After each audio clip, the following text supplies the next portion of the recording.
Jour. C'est Jeanne qui vient d'arriver et donc la tenue ne va pas au magasin. En fait, elle a un voile, elle ne saute pas. Cette vidéo, elle est terrible parce qu'il y a tout dedans. Bah oui. D'ailleurs, on voit bien que c'est de la provocation. Il y a un mouvement de revendication pour pousser jusqu'à l'extrême limite les termes de nos lois. S'inscrivent aussi dans un courant qui est plus large, qui sont des revendications identitaires, avec du testing, avec il y a un certain nombre de techniques. Bien sûr. Aujourd'hui, cet islam offensif, il joue avec nos lois, il joue avec nos règles. Et donc à Strasbourg, le gérant d'un magasin de chaussures accusé d'islamophobie, menacé de mort pour avoir refusé cet intérimaire voilé. Cette dernière l'a filmé pendant qu'il rappelait l'agence d'intérim. Vidéo vue par plus d'1 million de personnes sur TikTok, des réseaux sociaux, où la jeune femme revendique de ne pas avoir prévenu l'agence ni les employeurs qu'elle porte les voiles. Alors parlons vrai, doit-on pouvoir montrer ses convictions religieuses dans l'entreprise? Est-ce que la religion a d'ailleurs sa place dans l'entreprise et doit-on adapter les conditions de travail en fonction de la religion des salariés? Est-ce que c'est une nouvelle preuve de la montée du communautarisme? À cette question, faut-il interdire les signes religieux ostentatoires dans les entreprises? Vous dites oui à 90%, 20 ans après la loi sur le voile. Vous voulez réagir? Le 0826 300 300. Notre invité pour en parler, Fabien Guérini, est avec nous, avocat en droit du travail. Bonsoir, merci en tout cas d'avoir accepté notre invitation. Philippe Bilger, que penser finalement de cette je ne sais pas s'il faut le classer comme un incident ou quelque chose de plus grave. Merci Cécile, je vais m'en tenir à quelques données qui me semblent claires, incontestables.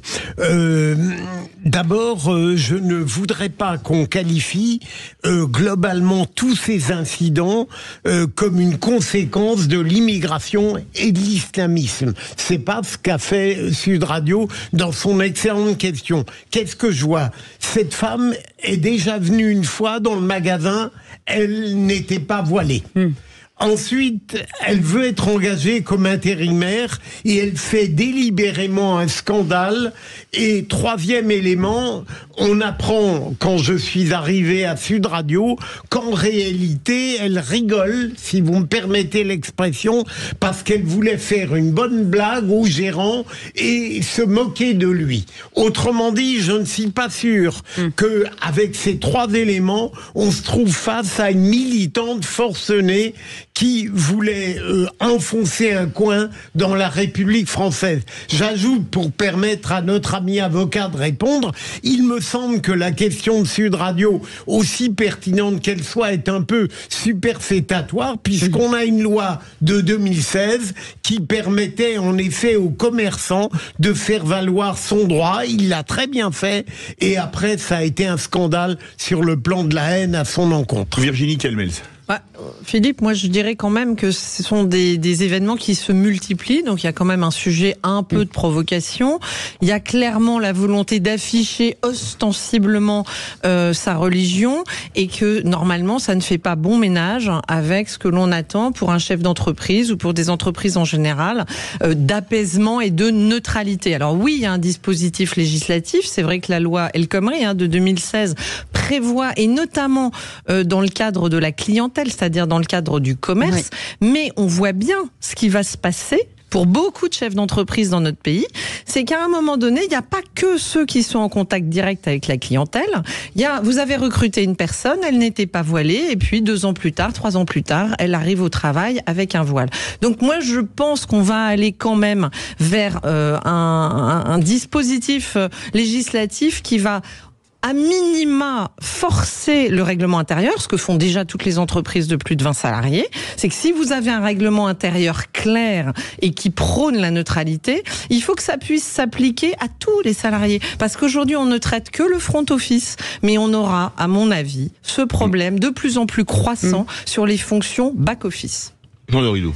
Alors la question de la religion en France, elle est extrêmement délicate. La France n'est pas à l'aise avec cette question-là, contrairement à nos cousins anglo-saxons. Et alors en plus, dans ce cadre délicat... Je n'irai pas aussi loin que vous. Eux, ils ont une conception communautariste, nous avons une conception laïque et universaliste. C'est toute la différence. Oui, enfin, tous les présidents américains terminent leur discours par God bless America. Et ça, en France, c'est complètement impensable. Mais c'est pas une théocratie. Vous prenez le Royaume-Uni, parce que nous, on n'est pas les États-Unis. Et puis alors en plus, dans ce champ très très délicat de la religion. La question du voile en France, ça commence avec Creil, 1989, Lionel Jospin, ministre de l'Éducation, et la France n'en sort pas.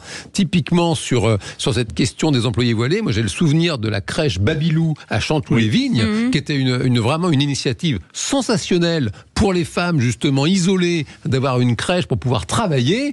Et donc, c'est exactement ce que Virginie évoquait à l'instant. C'était une petite équipe qui était extra. Et puis une dame part en congé maternité. Bon, bah ça c'est la vie, ça arrive. Et quand elle revient, elle est voilée. Et toute l'équipe de Babylou à l'époque lui dit, écoute, non, nous on n'est pas ok avec ça. C'est pas le projet. C'est un endroit très particulier. Chanteloup-les-Vignes, c'est une cité de région parisienne. Et pour elle, c'était important de ne pas être voilée. Et à l'époque, eh bien Babylou avait perdu, la jeune femme avait fait un procès que Babylou avait perdu, et ça a terminé par la fermeture de ce lieu qui était vraiment un lieu sensationnel, qui était là pour aider les femmes isolées à pouvoir travailler, quoi. Maître, merci en tout cas d'être avec nous ce soir, maître Fabien Guérini. Que dit la loi vis-à-vis de cet employeur ?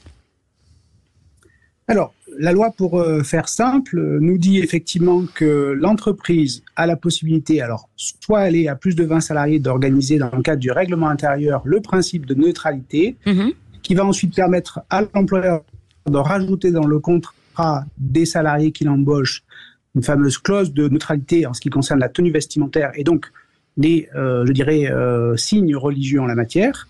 Et si on est à moins de 20, et si effectivement on n'a pas de spécificité dans les contrats de travail, on va devoir régler au cas par cas, puisqu'il s'agit d'une liberté fondamentale, celle de pouvoir effectivement pratiquer sa religion et de se vêtir tel qu'on l'entend, mais en contrepartie, c'est la liberté fondamentale du bon fonctionnement de l'entreprise, du contact avec la clientèle et des perturbations qui génèrent une perturbation objective de l'entreprise.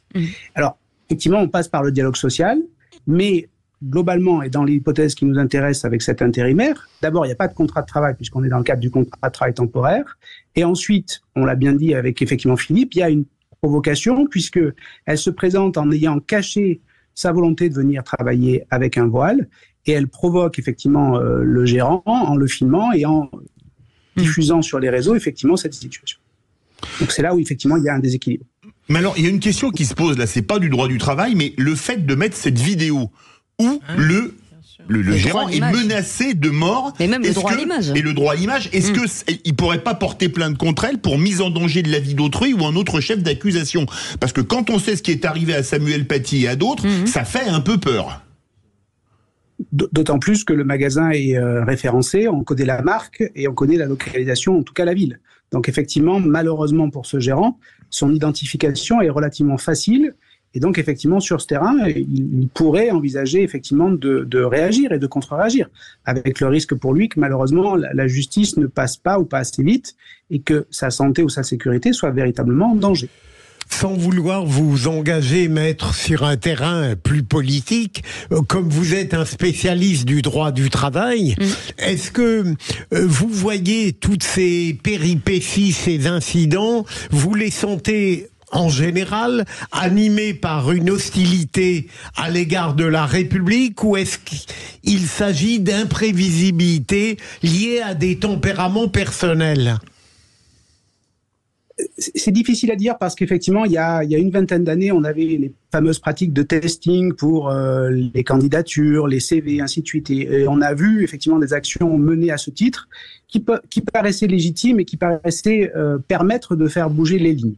La difficulté, en ce qui nous concerne aujourd'hui, c'est une problématique de tenue vestimentaire, de signes ostentatoires religieux et de la cohabitation des salariés et de la cohabitation entre les salariés et la clientèle et le public. Parce qu'effectivement, un employeur ne pourrait pas interdire à une salariée, sous réserve d'avoir effectivement des dispositions internes spécifiques, mais il ne pourrait pas lui interdire de porter le voile si elle travaille seule dans son bureau ou si elle est effectivement en back-office, au contact de collègues de travail, sans avoir aucun contact avec la clientèle. Donc effectivement, la mesure et la difficulté, c'est de trouver le bon équilibre, à la fois dans le dialogue social, dans l'explication. Malheureusement, je crois qu'il y a des personnes qui sont aussi dans la provocation ou dans la réaction. On voit bien que l'attitude de filmer et de poster sur les réseaux, effectivement, cet échange pour permettre, effectivement, l'identification du gérant et sa mise au pilori, ça, effectivement, ça pose question. Virginie Calmez veut réagir. D'abord, il faut quand même rappeler que ces problèmes se posent quand même qu'avec une seule religion. Donc là, je pense qu'à un moment donné, cette recrudescence de signes qui sont quand même vécus comme une provocation va sans doute pousser le législateur à aller au-delà de la loi El Khomri de 2007, des arrêts de la Cour européenne de 2017, de ce fameux règlement intérieur, parce qu'on voit que les chefs d'entreprise vont être en situation vraiment délicate. Et ça va poser un problème, parce que justement pour le back-office, il n'y a pas de loi. Et puis il y a un autre problème, me semble-t-il, dans un pays laïque comme la France, c'est d'éduquer et de rappeler que oui, on est d'accord pour que chacun puisse avoir sa liberté de culte, mais dans une sphère privée. Et là, pardon, mais ce qui vaut pour les services publics aujourd'hui, puisque là, on a une interdiction du port du voile, pourquoi demain, ça ne vaudrait pas dans les entreprises privées? Parce que là encore, il y a du vivre ensemble. Et si on veut continuer à avoir une France apaisée, il faut que ce vivre ensemble, il ne soit pas ostentatoire. Sinon, on va avoir aussi le débat, ça va venir, sur les fêtes religieuses. Vous allez voir qu'il va y avoir de plus en plus d'entreprises où certains, au nom de leur religion, vont dire qu'il n'y a pas que Noël ou Pâques qui doit être férié, et ainsi de suite. Donc bien on sûr, voit bien, le cas, ou plus rien ne le sera. Voilà, mais on voit bien qu'il va falloir fixer un cadre, et je trouve que c'est des coups de butoir vraiment répétés dans la laïcité, qui est une spécificité française. Vous êtes témoin, dans votre entreprise ou chez vos clients d'une montée du communautarisme, venez témoigner au 0826 300 300. On va faire réagir Maître Guérini aux propos de Virginie Calmez, et on y retrouvera Stéphane. Oui, c'est effectivement un sujet qui est plus large que la problématique de l'accès à la clientèle et du contact avec la clientèle. Mais n'oublions pas, et ça c'est essentiel, c'est que le Code du travail, c'est la loi française, mais dans la hiérarchie des normes, on a des normes internationales et européennes qui s'imposent aux juges, et que l'atteinte à une liberté fondamentale doit être proportionnée au but recherché. Et qu'il ne sera pas toujours évident de démontrer que le bon équilibre, le bon fonctionnement, l'ambiance de travail en interne, en back-office, est une condition sine qua non de la poursuite de l'activité pour pouvoir justifier de cette atteinte à une liberté fondamentale de se vêtir ou de porter des signes religieux dits ostentatoires. Alors, la question n'est pas forcément de prendre parti sur le terrain politique ou religieux à ce sujet, mais peut-être qu'une des pistes en la matière, c'est d'ouvrir une discussion et un dialogue pour peut-être permettre d'abord l'expression de la position de chacun, et puis peut-être de trouver des points d'équilibre. C'est peut-être un peu naïf ou un peu objectif, mais effectivement, ça pourrait être une solution qui n'est pas gagnée d'avance, c'est certain, mais il faut que l'entreprise puisse aussi démontrer qu'elle n'a pas, par principe ou par, je dirais, philosophie comme souhait d'interdire l'exercice de telle ou telle religion dans l'entreprise. Parce que, effectivement, la problématique existe à la discrimination à l'embauche. C'est une vraie problématique aujourd'hui du vivre ensemble. Oui. Allez, 0826 300 300, une réaction de Stéphane qui nous appelle de Bordeaux. Bonsoir Stéphane. Rebonsoir. Eh bien, sur ce sujet, moi, j'ai habité quelques années à Londres, en fait, en Angleterre, et ce genre en fait, c'est pas un sujet. Ce genre de question ne se pose pas. Il n'y a pas de problème si une femme est voilée et vend des baskets, ou ne pose aucun souci. Chez nous, en fait, je pense que ça serait pas un souci si on était dans un pays apaisé. Et effectivement, c'est pas le cas. Et pour moi, c'est pas le cas pour deux raisons. La première, c'est qu'on est effectivement un pays d'accueil, mais par l'assimilation, par l'assimilation et pas l'intégration. Et donc, on devrait avoir des politiques et des pouvoirs publics capables de maîtriser les flux migratoires à la hauteur de la capacité d'assimilation. Et c'est pas du tout le cas. La deuxième chose, c'est quand il y a une communauté qui est violente ou qui pose problème, il n'y en a pas qu'une, il y a plusieurs communautés qui peuvent poser problème, on a des pouvoirs publics qui sont absolument incapables de réagir, de la même façon qu'ils sont incapables de renvoyer chez eux des personnes qui posent vraiment problème. Donc l'index, le mauvais œil est mis sur cette communauté.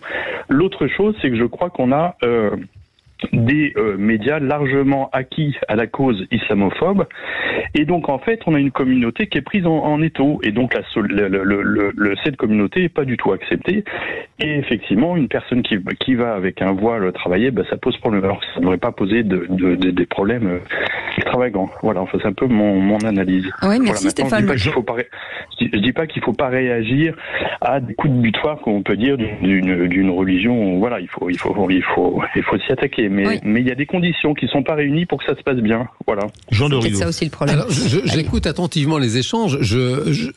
C'est une vraie question sans malice. Je ne comprends pas vraiment quel est le problème sur le fait que cette jeune femme vienne vendre des chaussures en étant voilée. Je le dis sincèrement, pour le coup, à titre personnel, je fais mes courses dans un supermarché dans lequel il y a une hôtesse de caisse qui est voilée tout le temps, qui en plus est une personne vraiment super sympa, et elle est en front office, comme le dit Virginie, en bon français, et ça ne pose aucun problème à personne. Tout se passe très très bien, et à titre personnel, pour le coup, je vous le dois à la transparence, je ne me choque pas de voir cette jeune femme qui travaille dans une bonne ambiance avec ses collègues hommes comme femmes et qui porte le voile alors qu'elle bosse en grande distribution. Enfin, j'ai du mal à comprendre. Je suis assez intransigeant sur l'école. Je suis assez intransigeant sur la question du prosélytisme, par exemple. Est-ce que c'est pas là du prosélytisme? J'entendrais que finalement une jeune qui sort de son BTS, elle a une pression de dingue parce que c'est la seule qui n'est pas voilée et que toutes les collègues lui mettent la pression pour qu'elle se voile. Là, je serai le premier vent debout. En revanche, je veux dire, cette jeune femme, elle est voilée, pour le coup, elle a le droit d'être voilée dans la loi française, et puis elle a le droit de travailler aussi. Je ne comprends pas. J'ai du mal à comprendre quel est le problème. Sur la clientèle. Et c'est aussi pour ça que les règlements intérieurs existent. Quelle incidence sur la clientèle? De vouloir de la neutralité pour justement éviter que certains, par exemple de confession juive, dans un climat qui pour le coup n'est loin d'être apaisé au Moyen-Orient, puissent se sentir... pardon Virginie, c'est une réponse vraiment sincère.